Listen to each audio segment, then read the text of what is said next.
Have you ever wondered about the origins of Hinduism and the ancient Indian society?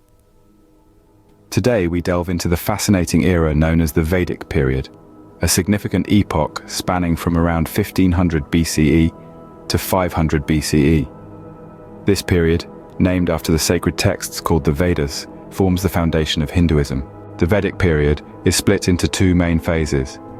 The early Vedic period, from 1500 BCE to 1000 BCE, and the later Vedic period, from 1000 BCE to 500 BCE. The early Vedic period marked the migration of Indo-Aryans from Central Asia into the Indian subcontinent, settling in the northwestern region, the Punjab. They introduced their language, Sanskrit, and their religious and cultural practices, encapsulated in the Rig Veda, the most ancient and revered Vedic text. During this early period, the society was largely pastoral, revolving around cattle rearing and agriculture. The Indo-Aryans depended heavily on their cattle herds for survival, viewing them as symbols of wealth and prosperity.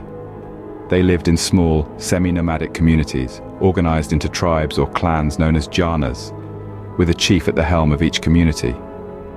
Religion was a core aspect of life in the Vedic period, with rituals and sacrifices conducted to placate various gods.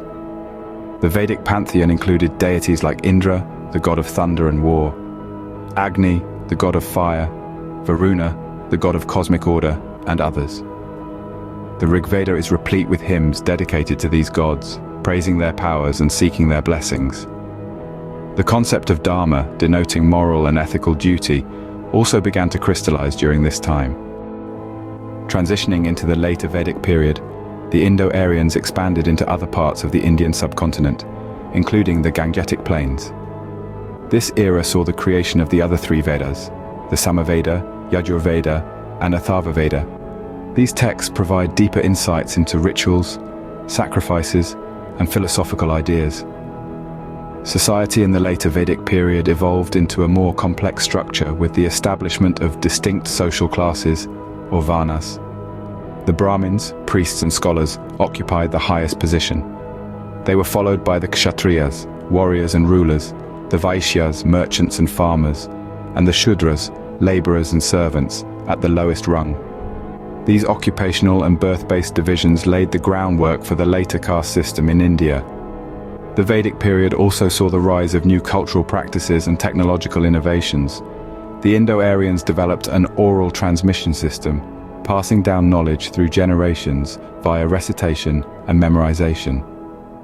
This practice ensured the preservation of Vedic texts and traditions, which are revered and studied even today.